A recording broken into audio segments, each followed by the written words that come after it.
welcome back to our channel. My name is Shay. I'm a full-time reseller on Poshmark, eBay, and Mercari. I am Tyler, part-time seller on eBay, Mercari, Poshmark. In today's video, we're going to be talking about the quarterly earnings call Q1 that Poshmark just released last Thursday.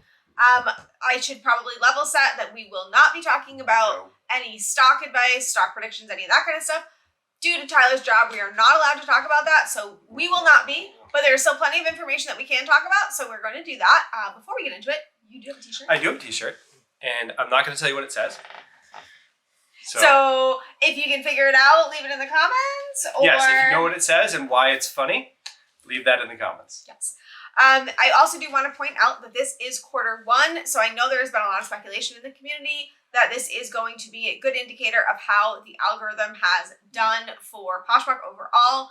There is a little bit of color we can add from what they've said in there, but for the most part, please remember that the Poshmark algorithm switch didn't really officially happen until about end of March, early April, and that is not enough time for anything to really show. So we'll probably see more information about that during Q2. Do you want to just get right into it? Let's get started. So they started off with a bunch of positive notes, and we'll do that as well because that's what our last video had. So they gave us some really good information of what has been selling currently in the community. So the things that they really focused on were event-oriented clothing, their words, not mine. And the three categories they brought up were prom was up 75%, wedding was up 39%, and vintage was up 68%. Yes. So I think looking at this, we can kind of make an assumption or an inference that people are starting to feel more comfortable getting out into the world. People are starting to do more events involving other people. So as we start looking at what to source for our closets, we should kind of keep that in mind as seasonal things come along. I have a feeling wedding is going to go up even more. 39% is actually quite high for January, but we all know summer is the season of weddings. So I have a feeling, if you got bridesmaid dresses, that kind of stuff. But also just keep in mind other event-specific things. I mean, we were talking about sports, we were talking about colleges, things like that. So I just think that we're going to see a return to more normal levels of seasonality and time preference for items. You mean that I'm not going to be sitting in my athleisure wear 24/7 anymore? I mean, there's still certainly going to be a market for the athleisure, but I think it's going to be more getting out there and seeing people is going to be the name of the game. So, okay, so number 2 actually kind of goes along with this. Do you want to go into it? So number 2 is going to be Posh events are coming back. So they put a moratorium, a pause on those during the last 2 years for obvious reasons, and they have decided that they want to really bring that back out to help market Poshmark on a more personal, singular level. Yeah, so they said that during Q1, they really started kind of honing that in. They did say that does kind of account for some of their increased marketing spend because it's going to be a little bit more expensive for them to do those type of things. But they really feel it's helping instill the community aspect of Poshmark and kind of adding to the stickiness of the platform. He really likes that word, so I had to make sure I got it in there.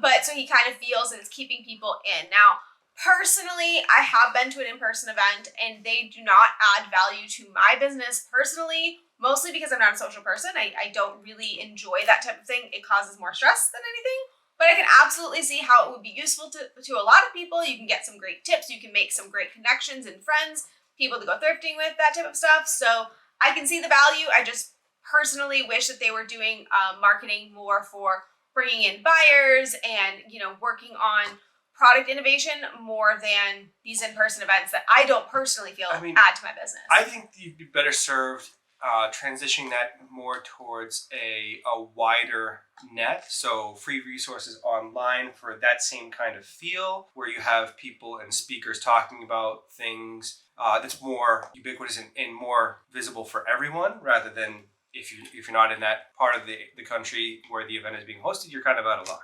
Now, I do think Poshmark hosts Zoom type events. I don't know if they're still doing them. I remember them during COVID. And everybody benefits from different types of things. So this might be something really useful for you to know that they're getting back into them. Maybe you can look up in your area if they're hosting near you, or maybe you want to host them yourselves. So, check into your emails to see, if they're kind of promoting for that in your area and see if it's something you want to do. It looks like it's something they're really pushing on right now. So I'm not something I'm a fan of, but something that could be I can't see it really hurting them other than being a little bit more costly for the marketing, but it's kind of a meh.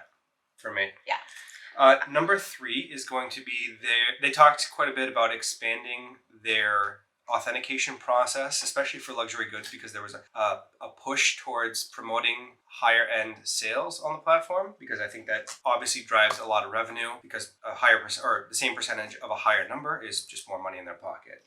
Yeah, so they did say that they are looking to those items that are $200 and more, and they kept pushing that they are going to be expanding their authentication by year end to try and make that a better process. Now, as a seller on the platform, I have pause when I hear that, because as many of you guys know, in the last, I believe, the end of last year, they had an overwhelming problem with the authentication program, so much so that they were backed up by I think almost 2 months of actually getting things through the program. It was very clogged up. So what they ended up doing is basically creating what is validated sellers. So if they had a certain amount of sales, which I don't know the number because I don't sell luxury items, but if they had a certain amount of sales, they were able to avoid going through the authentication program. They could just do direct to buyer. And a lot of people didn't like that. I mean, it didn't make us feel safe selling it out as a seller, didn't make us feel safe purchasing as a buyer. Just people didn't like it. So I'm curious what they mean by expand authentication. Do they mean that they're gonna make that more robust and make it so that they can, bring it back and everybody have it full scale? Or are they going to do something more similar to Macari, where they partner with a online platform to do online authentication? I don't know, but it's interesting to see that that's a push when they just scaled it back. I'd be interested to see if there's some kind of tiered system where you can get the automatic online verification for anything, but you could either pay or if it's a very high dollar amount, still above $500, get it authenticated in person.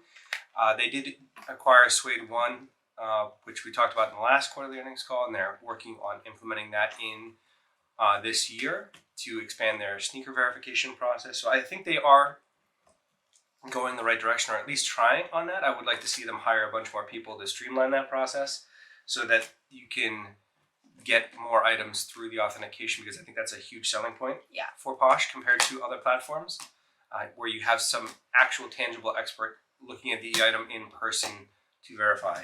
Yeah. Just a huge win. Absolutely. And I mean, they did mention that their overall GMV is made up of 90% apparel sales, and that includes accessories, all that type of stuff. So I definitely think this is a category that they really should focus on and kind of put money behind, because authenticating these luxury items is absolutely going to help get their average sale price up, and it's going to give buyers confidence to come back to the platform and have more positive experiences, which we all want to make sure that we keep seeing these buyers return again and again. So I absolutely am grateful that they're looking into this. I just am curious how it's going to look, and I hope that they really put thought into it so it's not something that they roll out and then have to roll back. I just think it provides a much better, almost boutique style experience where you have a lot more faith in the item if you know it's been looked over by a professional. Okay, number 4 is brand closets. So this is something that I had a very negative feeling towards, and I've started to come around to it. So you want to kind of give an overview of what they talked about? So basically in the call, they have announced that they have a waiting list for brands to be onboarded, and a lot of that was brands were very hesitant to be onboarded right up front because there were certain things that they were missing from the platform. And now that they are implementing those items and features onto the platform, brands are lining up apparently, or according to Poshmark, they're lining up to get access to the client base. Yeah, so they did mention that these brands are benefiting from real-time insights into consumer habits. So, I mean, they didn't give you specifics on what that is, but we can imagine that it has to do with what they're purchasing, whether it be trends, brands, colors, sizes, all that type of stuff. They did say that they do both big brands, like retail brands, as well as community brands. So it's not going to be just your Levi's coming onto the platform. It's also brands that have curated stock from all different types of brands. We've seen that with some of the brands we weren't so happy were on the platform. So they are partnering with all different types of people, but they are benefiting from real-time insights. But I'm sad about that they get these real-time insights, but it means that Poshmark has them aggregated in a way that they can share them. So it could mean that in the future, sellers could maybe pay to play and get some of that insights for themselves, because Poshmark has it. We know they have it. We know they're aggregating it. We know that it's in a way that can be distributed. So it's just a matter of whether or not they're going to be willing to share that with their seller base. So I'm hopeful for that part of it. Well, I think we talked about this in our conspiracy video where they're selling our data. They obviously are selling our data. That's just a thing. And they are selling it to the brands. They are now giving that brand the brands that information on spending habits, people that have specific brands that they are shopping for themselves personally. I'm betting you that they've been working very hard on getting into the granularity of it and drilling down on all of the specifics to give each brand almost a custom view of what they're looking for. And to me, that's a win. It's just a matter of getting that information for the average seller. Yes. At some point. Now, I know a lot of us have been kind of concerned that the brand closets coming into this makes the smaller seller kind of less visible.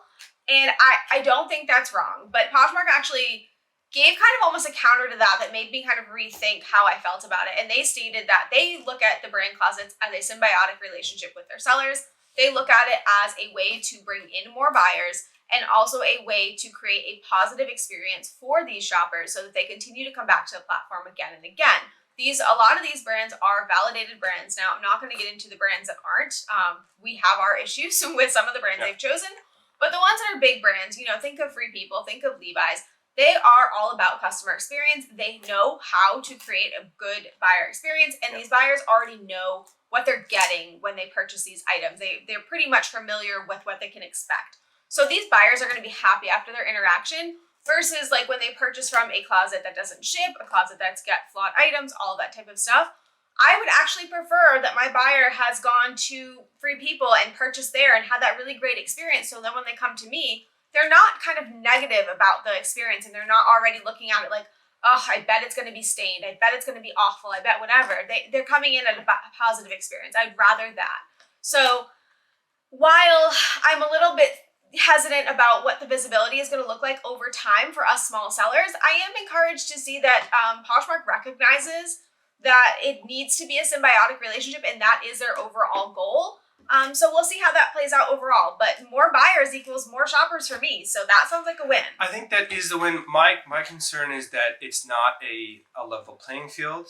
The brand closets don't have seemingly the same sharing component and the requirement to be on the platform as actively, which there has to be some way that they're automating that for the brands. And if they could release that to the average user, then it would level things out. I don't know if they'll do that. Probably not. I think that bringing more people to the platform is only going to be beneficial in the long run.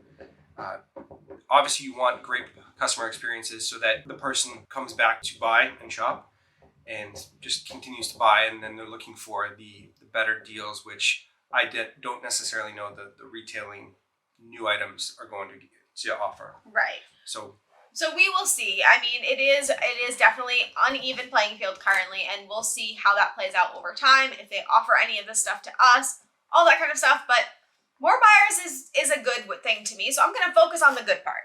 And then finally, the search. Now, they didn't talk about the search a ton. As we said at the top of this video, there isn't a lot of data that they could possibly have for Q1 for the search. It just happened too late in Q1. However, they did mention, and it actually brought a kind of question up, that towards the end of March, when the search started being rolled out, they saw an uptick in sales. And apparently that was counterintuitive to the market at large for reselling platforms. That was brought up by a question asker. I don't remember. One of the analysts from one of the financial firms that was on the call. Yeah, and they attributed that uptick to a multitude of things, but one of which being the search rollout. So I think we can see that when they said that they saw an increase in sales, they are seeing an increase in sales. What that means for us, I don't know, but they did also mention that search rollout also is contributing to the increase in brand closets GMV.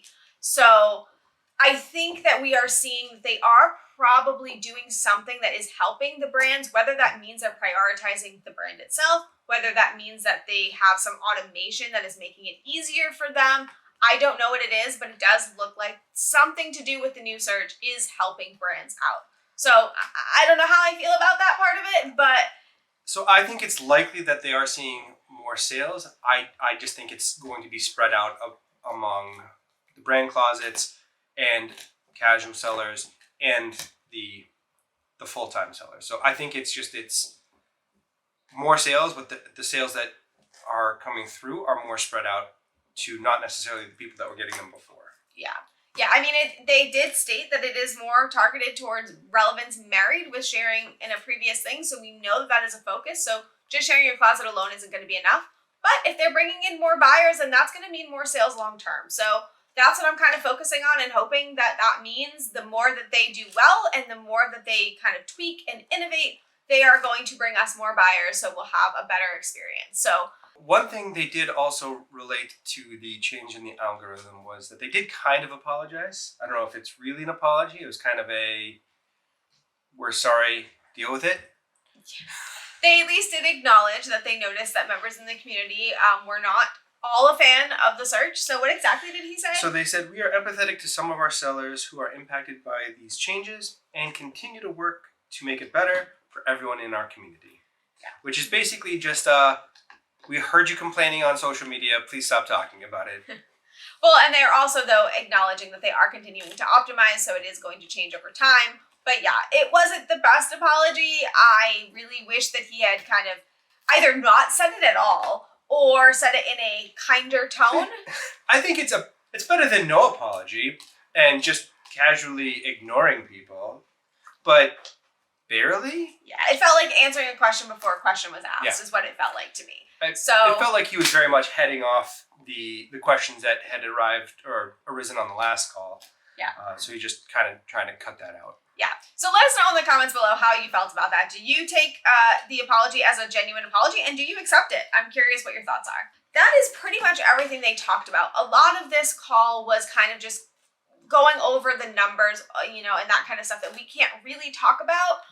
But I think overall, I feel pretty encouraged after this call. I feel a lot better than I did going into it. I mean, on that last point for the algorithm switch, I think it's going to come down to fine-tuning what they're looking for and just hitting the points that they are emphasizing better. So if it's brand and its size and color, if it's short titles and very itemized specifics, just adopt those into your listings and make your item what Poshmark wants to see. Yeah, so Poshmark, if you're listening, what we're saying is we just want to know what it is that you've optimized, what it is you're prioritizing. Let us know and we'll work with you. Just please let us know. Please. If you tell us, we will do it. To steal a movie reference. If you build it, they will come. Just tell us what you want. It's not that hard. Just say what you want. Yes, exactly. So that is everything we have. We are coming back actually with a new series very soon. We are. We are going to be coming out with a, fingers crossed, something we're very excited about. And it's going to take a lot of effort to pull together, but we really hope that you like this. Yeah, so make sure that you're subscribed and you have the notifications turned on, because when that comes out, you're not going to want to miss it. It's one of my all-time favorite things. I think it's the best idea I've ever had. So I'm really excited about it. So make sure that you come back for that. But you did have the idea to say yes when you married me. Thank you. I mean, is that the best idea?